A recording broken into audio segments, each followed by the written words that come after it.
வணக்கம் நண்பர்களே, நமது மகிழ் துளிர் யூடியூப் சேனலுக்கு தங்களை அன்புடன் வரவேற்கிறேன்.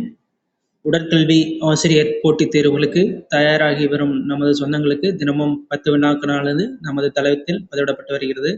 இன்றைய 10 வினாக்களை தொடர்ந்து காணலாம்.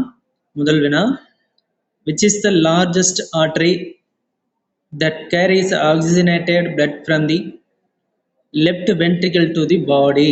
இதயத்தின் இடது வென்ட்ரிக்கிளிலிருந்து உடலின் அனைத்து பகுதிகளுக்கும் ஆக்சிஜன் நிறைந்த இரத்தத்தை எடுத்து செல்லும் மிகப்பெரிய தமனி எது அப்படின்னு சொல்லி கேட்டிருக்காங்க.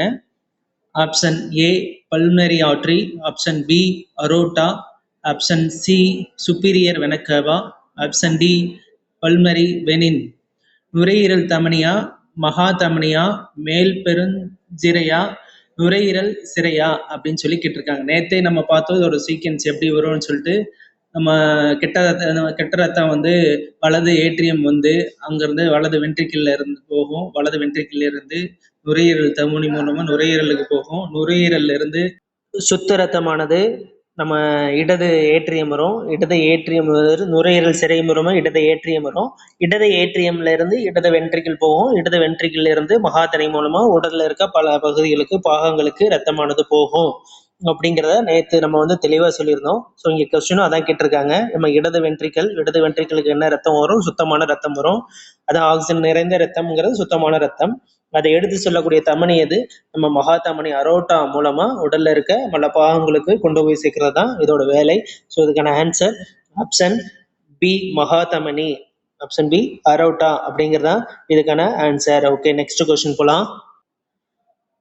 தி volume of blood exerted by one ventricle in a single heartbeat is called. ஒரு இதய துடிப்பில் ஒரு வென்ட்ரிக்கிளிலிருந்து வெளியேற்றப்படும் இரத்தத்தின் அளவு எவ்வாறு அழைக்கப்படுகிறது அப்படின்னு சொல்லி கேட்டிருக்காங்க. Option A cardiac output, option B ejection fraction, option C stroke volume, option D end diastolic volume. Cardiac அவுட்புட்டா, எக்ஸெஷன் ஃப்ராக்ஷனா, ஸ்ட்ரோக் வால்யூமா, என் டயஸ்டோலிக் வால்யூமா அப்படின்னு சொல்லி கேட்டிருக்காங்க. இதுக்கான ஆன்சரை வந்து ஸ்ட்ரோக் வால்யூம். ஸ்ட்ரோக் வால்யூம்ங்கிறது ஒரு தடவை வந்து ரத்தத்தை வெளியில இதயத்தில் இடது வென்ட்ரிக்கிள் இருந்து ரத்தத்தை நம்ம மற்ற பாகங்களுக்கு தள்ளக்கூடியதான் நம்ம ஸ்ட்ரோக் வால்யூம் அப்படிங்கிறத சொல்றோம். அந்த ஒரு ஸ்ட்ரோக்ல வந்து 70 ml ரத்தமானது இதயத்திலிருந்து மற்ற பாகங்களுக்கு செலுத்தப்படுகிறது அப்படிங்கிறத நம்ம ஞாபகம் வச்சுக்கணும். ஃபியூச்சர்ல அது கொஸ்டினும் வரலாம். அதை கேட்டா அப்படியே ஒரு கொஸ்டின் கேட்டா எவ்வளவு ஒரு ஸ்ட்ரோக்ல எவ்வளவு வால்யூம் ஆனது இதயத்திலிருந்து வெளியில போகுது அப்படின்னு சொல்லி கேட்டா 70 ml அப்படிங்கிறத ஞாபகம் வச்சுக்கணும். ஓகே, நெக்ஸ்ட் கொஸ்டின் போலாம். இதுக்கான ஆன்சர் புரிஞ்சிருக்குன்னு நினைக்கிறேன். ஆப்ஷன் சி ஸ்ட்ரோக் வால்யூம் அப்படிங்கிறது அதுக்கான சரியான answer. Okay, next question. Which is the correct formula for calculating cardiac output? C1 cardiac output. அந்த cardiac output கணக்கிடும் சரியான வாய்ப்பாடு ஃபார்முலா எது அப்படின்னு சொல்லி கேட்டிருக்காங்க. Option A heart rate into blood pressure multiply பண்ணிக்கணும். Option B stroke volume into heart rate. Option B C stroke volume into blood pressure. Option D heart rate into venous return. இதய துடிப்பையும் இரத்த அழுத்தத்தையும் பெருக்குவதால் வரக்கூடியதா அதுவா? Option B stroke volume into இதய துடிப்பு, option C stroke volume into துடிப்பு அழுத்தம், ஆப்ஷன் டி இதய துடிப்பு இன்ட்டு சிரை இரத்த ஓட்டம். இதுக்கான ஆன்சர் வந்து ஸ்ட்ரோக் வால்யூம் இன்ட்டு இதய துடிப்பு அப்படிங்கிறதுக்கான சரியான ஆன்சர். ஸ்ட்ரோக் வால்யூம்னா என்ன நம்ம லாஸ்ட் பார்த்தோம். ஒரு ஸ்ட்ரோக் வால்யூம்ங்கிறது 70 ml அப்படிங்கிறத நம்ம பார்த்தோம். இதய துடிப்புங்கிறது ஆவரேஜ் ஹியூமன் பீயிங்க்கு 60 to 100 வரைக்கும் பார்த்துருக்கோம். 70 நம்ம ஆவரேஜா 72 per minute அப்படின்றத நம்ம கவனிச்சிருக்கோம். 72 × 70ன்றது 5040 ml. 4 to 5 பெண்கள், 5 to 6 ஆண்கள் அப்படிங்கிற ஒரு பிளட் வால்யூம் இருக்கு. இது வந்து 5 லிட்டர் அப்படிங்கிறது ஒரு சராசரிய மனிதனுடைய பிளட் வால்யூம். 72 × 70 ml போட்டால் 5040 ml வரும். ஸோ இதுக்கான சரியான ஆன்சர் ஆப்ஷன் பி இதுதான் சரியான ஆன்சர். ஓகே, நெக்ஸ்ட் கொஸ்டின் போலாம். தி normal resting cardiac output in a healthy adult is approximately சாதாரண ஓய்வு நிலையில் ஒரு ஆரோக்கியமான வயது வந்தவரின் கார்டியாக் அவுட்புட் சுமார் எவ்வளவு இருக்கும் அப்படின்னு சொல்லி கேட்டிருக்காங்க. இப்போதான் கொஸ்டின் முன்னாடி பார்த்தோம். Option A 2 litre per minute, option B 3 litre per minute, option C 5 litre per minute, option D 8 litre per minute. நிமிடத்திற்கு 2 லிட்டரா, நிமிடத்திற்கு 3 லிட்டரா, நிமிடத்திற்கு 5 லிட்டரா, நிமிடத்திற்கு 8 லிட்டரா அப்படின்னு சொல்லி கேட்டிருக்காங்க. இப்போ ஒரு ஸ்ட்ரோக் வால்யூம்னா எவ்வளோ? 70 ml. அப்போ கார்டியாக் அவுட்புட்னா 72 இன்ட்டு 70 ml, 72 இதய துடிப்பு இன்ட்டு 70 ml அப்படிங்கிறத இப்போ நம்ம கடந்த கொஸ்டின்ல நம்ம அதை வந்து பார்த்தோம். 72யும் இன்ட்டு 70 ml-யும் மல்டிபிள் பண்ண பெருக்குனா எவ்வளோ வரும்? 5040. 5040 மில்லி லிட்டர். 5040 மில்லி லிட்டர் அப்படிங்கிறது 5.40 லிட்டர் அப்படிங்கிறத நம்ம சொல்லலாம். இங்க என்ன கேட்டிருக்காங்க? அது வந்து ஒரு நிமிடத்திற்குனா 72 துடிப்புகள் தானே. அப்ப 72 × 70 5040 மில்லி லிட்டர். இப்போ 5.40 லிட்டர் அப்படிங்கிறது அர்த்தம். இங்க இதுல வந்து 5 லிட்டர்ல இருக்கு. ஆப்ஷன் சி 5 லிட்டர் பெர் நிமிடம். அதுக்கான சரியான answer option C 5 litre per minute அப்படிங்கிறது தான் அதுக்கான சரியான ஆன்சர். ஓகே, நெக்ஸ்ட் கொஸ்டின் போலாம். During exercise, cardiac output increases mainly because உடற்பயிற்சியின் போது கார்டியாக் அவுட்புட் அதிகரிப்பதற்கான முக்கிய காரணம் எது அப்படின்னு சொல்லி கேட்டிருக்காங்க. Option A heart rate alone increases, option B stroke volume alone increases, option C both heart rate and stroke volume increases, option B blood pH increases. இதய துடிப்பு மட்டும் அதிகரிப்பதா, ஸ்ட்ரோக் வால்யூம் மட்டும் அதிகரிப்பதா, இதய துடிப்பும் ஸ்ட்ரோக் வால்யூமும் அதிகரிப்பதா, இரத்தத்தின் pH அதிகரிப்பதனால கார்டியாக் அவுட்புட் அதிகமாகுதா அப்படின்னு சொல்லி கேட்குறாங்க. இப்போ கார்டியாக் அவுட்புட்னா என்ன? இதயத்திலிருந்து நிமிடத்திற்கு எவ்வளவு வந்து பிளட் நம்ம உடல்ல மற்ற பாகங்களுக்கு போகிறது அப்படிங்கிறதா நமக்கான கார்டியாக் அவுட்புட் அப்படிங்கிறத சொல்லணும். கார்டியாக் அவுட்புட் ஏன் அதிகரிக்குது? நம்ம ஒரு எக்ஸசைஸ் செய்கிறோம், அப்போ வந்து நம்மளோட ஹார்ட் பீட் அதிகமாகும். நம்ம வந்து சாதாரண நிலையில் 72 ஹார்ட் பீட் அப்படிங்கிறத நம்ம சொல்லியிருக்கோம். ஒரு வேலையை செய்யும் போது ஒரு வேகமாக குயிக்காக ஒரு செயல்பாட்டை செய்யும் போது நம்மளோட இதய துடிப்பு வந்து அதிகமாகும். அப்போது அங்கே இருக்கக்கூடிய ப்ரெஷர் அதிகமாகும் போது ஹார்ட் பீட்டும் வந்து அதிகமாகும். அப்போ வந்து ஒரு பிளட்டு வந்து ஒரு நொடிக்கு 70 ml பர் பீட்டுக்கு ஒரு ml அப்படிங்கிறத 70 ml அப்படிங்கிறத அவுட்புட் கொடுக்குது. அப்போ வந்து இதய துடிப்பு அதிகமாகும் போது அதோட கார்டியாக் அவுட்புட் ரத்தமானது மற்ற பாகங்களுக்கு செல்லுவது அதிகமாகும் தானே. ஸோ இதுக்கான ஆன்சர் வந்து இப்போ புரிஞ்சிருக்குன்னு நினைக்கிறேன். இதய துடிப்பு அதிகமாகும் போது கார்டியாக் அவுட்புட் கொடுக்கக்கூடிய ரத்தத்தின் அளவும் அதிகமாகத்தான் இருக்கும். ஸோ இதுக்கான ஆன்சர் ஆப்ஷன் சி இதய துடிப்பும் ஸ்ட்ரோக் வால்யூமும் அதிகரிப்பது. அதுதான் வந்து கார்டியாக் உடற்பயிற்சியும் போது கார்டியாக் அவுட்புட் அதிகரிப்பதற்கான காரணம். Option C both heart rate and stroke volume increases அப்படிங்கிறதா அதுக்கான ஆன்சர். ஓகே, இப்போ ஃபைனல் அடுத்து நெக்ஸ்ட் கொஸ்டின் போகலாம். The primary function of the coronary arteries is to coronary ஆர்டரிஸின் முக்கிய பணி என்ன அப்படின்னு சொல்லி கேட்டிருக்காங்க.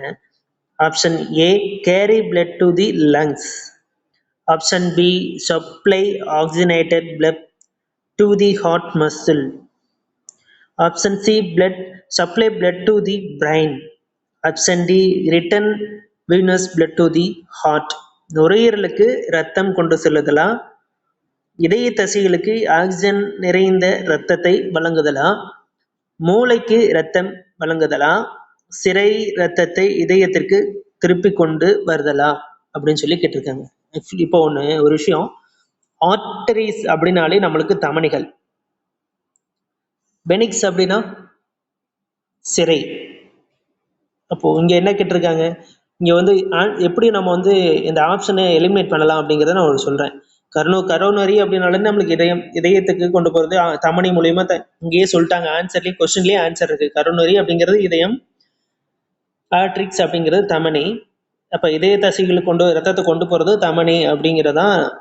நிறைந்த ஆக்சிஜன் நிறைந்த ரத்தம்னா தமனி தான் நிறைந்த ரத்தத்தை கொண்டு போகும். அப்போ இதய தசைகளுக்கு நிறைந்த ரத்தத்தை கொண்டு போகிறது தமனி தான் அப்படிங்கிறத நம்மளுக்கு ஈஸியாக புரிஞ்சுக்கலாம். இப்போது இங்கே சம்மந்தம் இல்லாத இப்போ கொடுத்துருக்க ஆப்ஷன் 4மே இதயத்தோட தொடர்புடையது. ஒன்று மூளைக்கு ரத்தம் வழங்குதல் அப்படிங்கிறது நம்ம ஈஸியாக எடுத்துடலாம். ரெண்டாவது இங்கே வெனிக்ஸ் அப்படின்னு இருக்கு பாருங்க, return venous blood to the heart.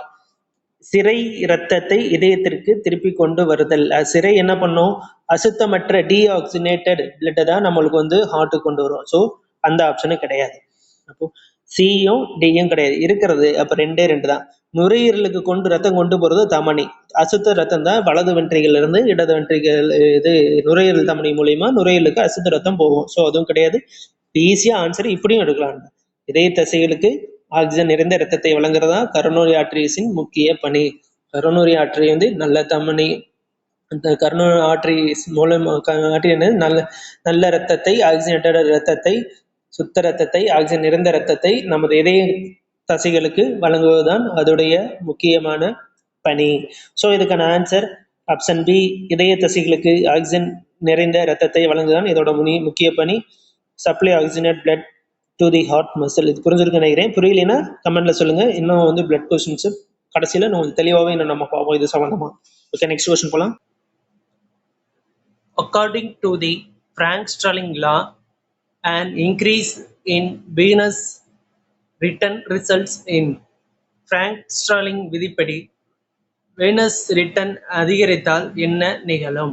Option A, decrease in stroke volume. Option B, increase in stroke volume. Option C, decrease in stroke volume. Option D, immediate fall in blood pressure. Stroke volume குறையுமா, stroke volume அதிகரிக்குமா, இதய துடிப்பு குறையுமா, இரத்த அழுத்தம் உடனடியாக குறையுமா அப்படின்னு சொல்லி கேட்டிருக்காங்க. இதில் ஒன்று, இப்போ ஃப்ராங்க் ஸ்டாலிங் விதினா என்ன, அதை முதல்ல நம்ம இங்கே தெரிஞ்சுக்கணும். ஃப்ராங்க் ஸ்டாலிங் விதிங்கிறது நம்ம தமனி மூலியமா ரத்தமானது உடல்ல இருக்க பல பகுதிகளுக்கு போகுது. அங்கிருந்து திரும்பி வரக்கூடிய ரத்தத்தின் அளவு அதிகரிச்சதுன்னா, அதாவது அசுத்த ரத்தமானது வரும். அந்த ரத்தத்தை அசுத்த ரத்தம் அதிகமானால் அதுக்கு ஏற்ப நமது சுவர்களான இதயமானது சுருங்கி விரிகிறது தான் நம்ம ஃப்ராங்க் ஸ்டாலிங் விதி அப்படின்னு சொல்றோம். சுருங்கி விரியும் போது, அப்போ இப்போ ஏட்ரியம் சுருங்குது அப்படின்னா அடுத்து வென்ட்ரிக்கிள் விரியும். அப்போ சுருங்கி விரியும் போது தேவைக்கு ஏற்ப ஸ்ட்ரோக் வால்யூமா அதிகரிக்கிறது தான், ரத்தத்தை அதிகமாக கொண்டு செலுத்துறது தான் இதோட விதி அப்படிங்கிறத நம்ம தெரிஞ்சுக்கணும். ஃப்ராங்க் ஸ்டாலிங் விதிங்கிறது நம்ம வரக்கூடிய அசுத்த ரத்தத்துக்கு ஏற்ப நம்மளோட இதய துடிப்பையும் இதயத்தின் சுவர்களையும் அட்ஜஸ்ட் பண்ணி அதை இதய துடிப்பை சுவர்கள் சுருங்கி விரியக்கூடிய ஸ்ட்ரோக் வால்யூமை தான், ஒரு ஸ்ட்ரோக்கை தான் நம்ம ஃப்ராங்க் ஸ்டாலிங் விதி அப்படிங்கிறோம். ஸ்ட்ரோக் வால்யூம் கண்டிப்பாக அதிகரிக்குங்கிறத இதுக்கான ஆன்சர். இப்போ புரிஞ்சிருக்கும்னு நினைக்கிறேன். ஸ்ட்ரோக் வால்யூம்னா இப்போ ஹார்ட் பீட்டை ஒரு ப்ரெஷர் அண்ட் லாஸ்ட் கொஸ்டினில் நம்ம ஷேர் பண்ணியிருந்தோம்.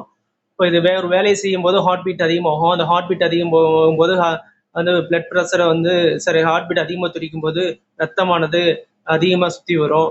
ஸ்ட்ரோக் வால்யூம் 70 அப்படிங்கிறத நம்ம பார்த்துருக்கோம். அப்படி சுற்றி வரும்போது அசுத்த ரத்தமானது இதயத்துக்கு அதிகமாக வரும்போது அதுக்கு ஏற்ப நம்ம சுவர்களை அட்ஜஸ்ட் பண்ணி வேகமாக சுருங்கி வருகிறதா நம்ம ஃப்ராங்க் ஸ்டாலிங் லா அப்படின்னு சொல்கிறோம். அப்போ ஸ்ட்ரோக் வால்யூம் அதிகரிக்கும் அப்படிங்கிறதா இதுக்கான சரியான answer. Option B is correct answer. Stroke volume அதிகரிக்கும், இன்க்ரீஸ் இன் ஸ்ட்ரோக் வால்யூம் அப்படிங்கிற சரியான ஆன்சர். ஓகே, நெக்ஸ்ட் கொஸ்டின் போகலாம்.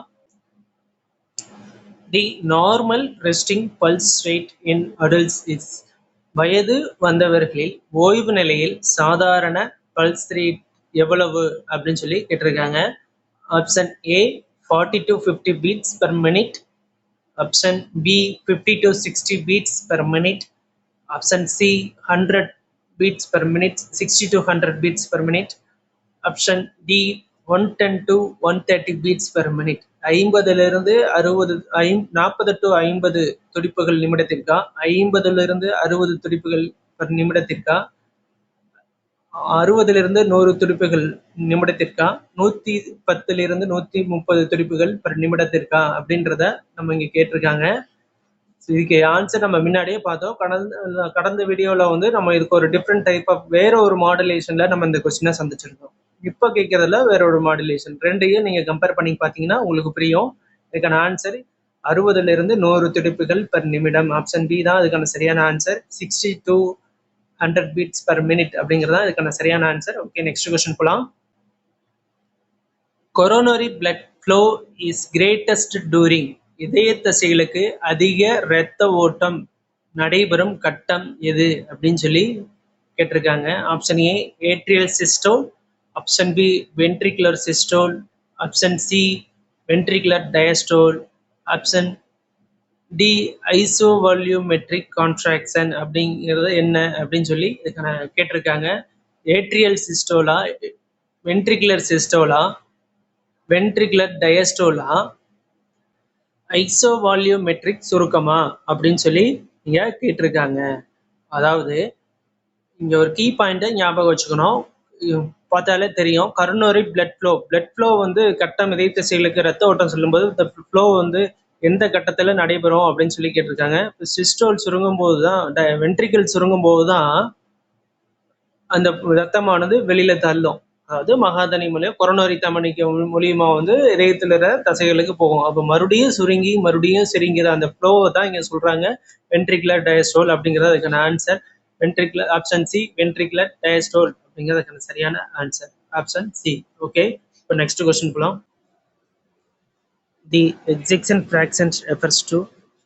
எக்ஸெக்ஷன் ஃபிராக்சர் என்பது எதனை குறிக்கிறது? Option A speed of heart contraction, option B percentage of blood ejected from the ventricle during systole, option C total weight of the heart, option D thickness of the heart muscle. இதய துடிப்பின் வேகத்தை குறிக்குதா, வென்ட்ரிக்கிலிருந்து வெளியேற்றப்படும் இரத்தத்தின் சதவீதத்தை குறிக்கிறதா, இதயத்தின் மொத்த எடையை குறிக்கிறதா, இதய தசையின் தடிமனை குறிக்கிறதா அப்படின்னு சொல்லி கேட்டிருக்காங்க. இது ஒன்றும் கிடையாது. எக்ஸெக்ஷன் ஃபிராக்ஷன் அப்படிங்கிறது வேற ஒன்றும் கிடையாது, கன்ஃபியூஸ் பண்ணிக்க வேண்டாம். கார்டியாக் அவுட்புட்டோட பர்சன்டேஜ் என்ன அப்படிங்கிறதா கேட்குறாங்க. இது ஒரு சயின்டிஃபிக் நேம். எக்ஸெக்ஷன் ஃபிராக்ஷன் அப்படிங்கிறது ஒரு வினாடி ஒரு துடிப்புல கார்டியாக்ல இருந்து வெளியாகக்கூடிய ரத்தத்தின் அளவு சதவீதம் என்ன அப்படின்னு சொல்லி கேட்டிருக்காங்க. அதுதான் எக்ஸெக்ஷன் ஃபிராக்ஷன் அப்படிங்கிறது. வென்ட்ரிக்கிளில் இருந்து வெளியேற்றப்படும் ரத்தத்தின் சதவீதம் தான் ejection fraction. Option B percentage of blood ejected from the ventricle during systole அப்படிங்கிறதுக்கான சரியான ஆன்சர். இது என்னன்னு கேட்டிங்கன்னா, ஒரு கார்டியாக் அவுட்புட்ல வெளியேறக்கூடிய இரத்தத்தின் சதவீதம் என்ன அப்படிங்கிறதா இந்த எக்ஸாக்ஷன் ஃபிராக்ஷன் அப்படிங்கிறது. இப்போ இது வந்து 70% மேலே இருந்துச்சுன்னா அந்த இதயமானது சிறப்பாக செயல்பட்டு இருக்குன்னு அர்த்தம். 50க்கு கீழே 50% இருக்கும் அப்படின்னா அந்த இதயமானது செயல்பாட்டின் திறன் குறைவாக உள்ளது அப்படின்னு அர்த்தம். 40% அப்படி 40% கீழே இருந்துச்சுன்னா அந்த செயல்பாடானது மிகவும் மோசமான நிலையில இருக்குது அப்படிங்கிறதுக்கான அறிகுறி தான் இந்த எக்ஸாக்ஷன் ஃபிராக்ஷன் அப்படிங்கிறது. வேற ஒன்றும் இல்லை, அதான் அதுக்கான சயின்டிஃபிக் நேம். இப்படி மாற்றி கேட்குறாங்க கார்டியாக் அவுட்புட்ன்றதை. இந்த மாதிரி கொஸ்டின் கேட்டால் தெளிவாக ஆன்சர் பண்ண தெரிஞ்சுக்கணும். ஓகே, இத்துடன் இந்த 10 வினாக்களுடன் நிறைவடைந்தது. மீண்டும் நாளை உங்களை 10 புதிய வினாக்களுடன் சந்திக்கிறேன். இந்த வீடியோ உங்களுக்கு பயனுள்ளாக இருக்கும் என்று நம்புகிறேன். இருக்கும் பட்சத்தில் உங்கள் நண்பர்களுக்கு ஷேர் செய்யுங்கள், சப்ஸ்கிரைப் செய்து கொள்ளுங்கள், அப்போதான் பெல் ஐக்கானை எழுத்துக் கொள்ளுங்கள். அப்பொழுதுதான் நாங்கள் பதிவிடும் தகவலானது தங்களை வந்து சேரும். உங்களுக்காக நல்லா டைம் ஸ்பெண்ட் பண்ணி போட்டுட்ருக்கோம். நல்லா ஃபுல்லாக இந்த வீடியோவை ஃபுல்லாக பாருங்கள், நிறைய விஷயங்களை தெரிஞ்சுக்கலாம். நாங்கள் உங்களுக்காக ஹார்ட் ஒர்க் பண்ணுறோம். அதே மாதிரி நீங்களும் உழைக்க தயாராகுங்கள், முழுமையாக பாருங்கள், நண்பர்களுக்கு ஷேர் செய்யுங்க, பாருங்கள், படிங்க. அதாவது தோல்வி என்பது எனக்கு இல்லை, போராட்டமே என் எல்லை அப்படிங்கிற மாதிரி, தோல்வி என்பது எனக்கு இல்லை, வெற்றி ஒன்றே நம் இலக்கு, அதை அடையும் வரை கண்டிப்பாக முயற்சி செய்வோம். போஸ்டிங்ஸ் எல்லாம் நிறைய வந்துகிட்டே இருக்கு. இந்த ஏகலைவா, உண்டோரேடப்பள்ளி, கேந்திரிய வித்யாலயா, அந்த ஹாஸ்டல் சூப்பரண்ட், பிசிக்கல் ட்ரைனிங் ஆஃபீஸருக்கான போஸ்டிங்லாம் பின்னையில் இருந்த அப்ளிகேஷன் போர்ட்டல் ஓப்பன் ஆயிருக்கு. ஸோ அதுக்கெல்லாம் அப்ளை பண்ணலாம். கன்சிஸ்டண்டான பெர்ஃபார்மன்ஸ் தான் நம்மளுக்கு ரிசல்ட்டை தரும். அதை திரும்ப திரும்ப சொல்லிட்டு இருக்கோம். ஸோ படிங்க, வெற்றி பெற வாழ்த்துக்கள். ஒன்றாக பயணிப்போம். தோல்வி என்பது நமக்கில்லை, வெற்றியே நம் இலக்கு, அது அடையும் வரை விடாமுயற்சியுடன் கண்டிப்பாக வெற்றி பெறும் வரை போராடுவோம். வெற்றி நிச்சயம், வெற்றி பெற வாழ்த்துக்கள். நன்றி, வணக்கம். நாளை மீண்டும் ஒரு 10 வினாக்களுடன் சந்திக்கிறேன். இந்த நண்பர்களுக்கு இந்த வீடியோவை ஷேர் செய்து ஆதரவளிக்குமாறு கேட்டுக்கொள்கிறேன். வணக்கம்.